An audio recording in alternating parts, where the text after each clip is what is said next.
El retrato oval. El castillo en el cual mi ayudante se había empeñado en ingresar si fuese necesario a viva fuerza, antes que permitirme pasar la noche al raso, encontrándome herido de gravedad.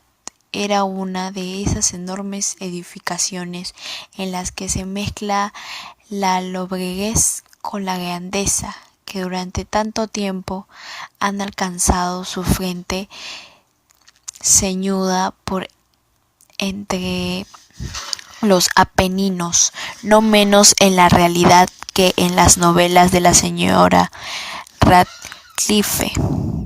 Según todos los indicios, había sido abandonada precipitadamente en época muy cercana. Preferimos instalarnos en una de las habitaciones más pequeñas y de mobiliario menos suntuoso. Estaba situada en un apartado torreón del castillo. Su ornamentación era rica, pero ya se encontraba ajada y vetusta. Sus muros mostraban tapices colgados y adornadas con variados trofeos heráldicos de múltiples formas, junto con inaudita cantidad de pinturas modernas de mucha elegancia, en marcos de rico arabesco de oro. Por aquellas pinturas que pendían de los muros, no solo en sus principales superficies, sino hasta en los muchos rincones que la extravagante arquitectura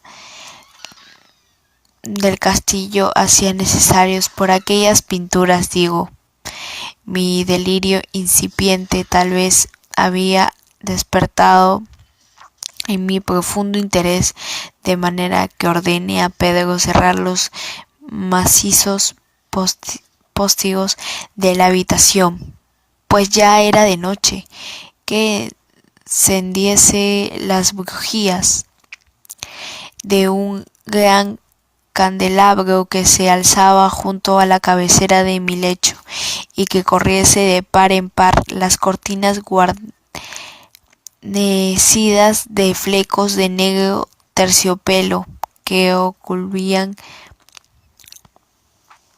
envolvían también la cama. Ordené que se hiciera todo aquello para poder entregarse, si no al sueño, a lo menos alternativamente a la contemplación de aquellos cuadros y a la muy atenta lectura de un pequeño volumen que habíamos encontrado sobre la almohada, y que tenía la crítica y la descripción de ellos. Largamente leí y devotamente contemplé. Veloz y magníficamente transcurrieron las horas, y llegó plena la medianoche. La posición del candelabro no me complacía, y alargando mi mano con dificultad por no despertar a mi adormecido asistente, lo coloqué de tal manera que sus rayos cayesen más de lleno sobre el libro. Pero aquella acción causó un efecto totalmente inesperado. Los rayos de las numerosas bujías, había mucho en verdad, caían ahora en el interior de un nicho de la habitación, el cual hasta ese momento había permanecido en profunda oscuridad a causa de uno de los postes de la cama, y por ello pude ver vivamente iluminado un retrato que hasta ese instante había pasado completamente inadvertido. Era el retrato de una niña que apenas comenzaba a ser mujer. Miré precipitadamente aquella pintura, y acto seguido cerré los ojos, porque hice aquello. Pero mientras mis párpados quedaban cerrados de aquella manera, examiné en mi espíritu las razones que había tenido para cerrarlos. Había sido un movimiento impulsivo para ganar tiempo de pensar, para asegurarme que no era un engaño de mi visión, para tranquilizar y dominar mi fantasía y dedicarme a una contemplación más juiciosa y veraz. Luego de muy pocos momentos miré otra vez fijamente a la pintura. Lo que yo entonces veía con certeza no podía ni quería ponerlo en duda, porque el primer resplandor de las bujías sobre la tela había parecido disipar el soñoliento sopor que se estaba apoderando de mis sentidos y volverme con sobresalto a la vida despierta. El retrato, ya está dicho, era el de una muchacha, se limitaba a la cabeza y hombros y estaba hecho al modo que técnicamente suele llamarse de viñeta. Tenía mucho del estilo de las cabezas favoritas de Sully, los brazos, el pecho y hasta los contornos de los radiosos cabellos se fundían imperceptiblemente en la imprecisa pero profunda sombra que formaba el fondo de aquel conjunto. El marco era oval, dorado ricamente y afiligranado en arabesco. Como pieza de arte nada podía ser más admirable que aquella pintura por sí misma, pero no era sin duda la hechura de la obra ni la inmortal belleza de aquel semblante lo que tan inesperadamente y con tal vehemencia entonces me había conmovido, y mucho menos podría haber sido que mi fantasía, sacudida de su casi adormecimiento, hubiera confundido aquella cabeza con la que una persona viva comprendía al punto que las peculiaridades del dibujo, del aviñetado y del enmarcado hubieran instantáneamente disipado semejante idea, me hubieran evitado hasta una momentánea distracción. Meditando con seriedad acerca de todo aquello, permanecí tal vez durante una hora, medio sentado, medio reclinado, con la vista fija en aquel retrato. Al final, complacido de haber acertado el verdadero secreto del efecto que producía, me acosté completamente de espaldas en el lecho. Había encontrado que el embrujo de aquella pintura consistía en una absoluta semejanza con la vida en su expresión, que primero me sobrecogió y finalmente me desconcentró, me aballazó y me anonadó. Con profundo y reverente temor volví a colocar el candelabro en su posición primera. Una vez oculta de mi vista la causa de mi profunda agitación, escudriñé con ansiedad el volumen que trataba de aquellas pinturas y de sus historias. Repasé las hojas hasta encontrar el número que designaba el retrato oval, y allí leí las imprecisas y primorosas palabras que siguen. Era una doncella de singularísima belleza y no menos gentil que llena de alegría, pero trágica fue la hora en que ella vio y amó y se casó con el pintor. El apasionado estudioso austero tenía ya una esposa en su arte, ella una doncella peculiarísima hermosura y amabilidad, plena de alegría, toda luz y sonrisas, y jugueteando como un serpatillo, amante y cariñosa para todas las cosas de este mundo. Solo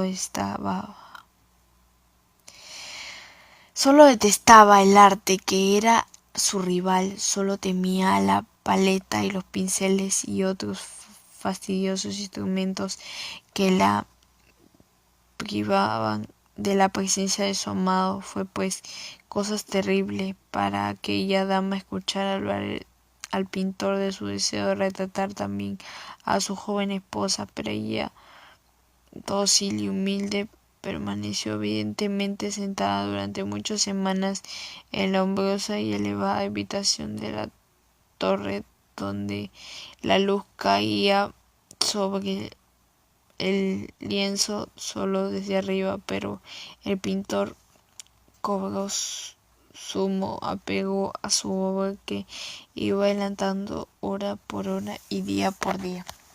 Hombre apasionado y vehemente y caprichoso, que se perdía siempre en fantaseos, de tal modo que no quería percibir con aquella luz que se derramaba tan lúgubremente en aquella solitaria torre, marchitaba la salud y el ánimo de su esposa, a quien todos veían consumirse menos él, y sin embargo ella no cesaba de sonreír sin quejarse nunca, porque veía que el pintor, quien gozaba de alto renombre, hallaba un ferviente, abrasador placer en su tarea y se afanaba de día y de noche en pintar a lo que tanto lo amaba, y que día se iba consumiendo más, y el retrato hablaron de su parecido en cortas palabras, como en una vigorosa maravilla y demostración no sólo del talento del pintor, sino de su amor profundo por aquella a quien pintaba de modo tan excelso. Pero había el final, cuando la obra se acercaba más a su culminación. Yo no se permitía a nadie en la torre, porque el pintor se había trastornado con el ardor de su tarea y raramente quitaba los ojos del lienzo, ni ya quisiera para mirar el rostro de su esposa, y no quería ver cómo los colores que esparcía en la tela eran arrancados en las mejillas de las que estaba junto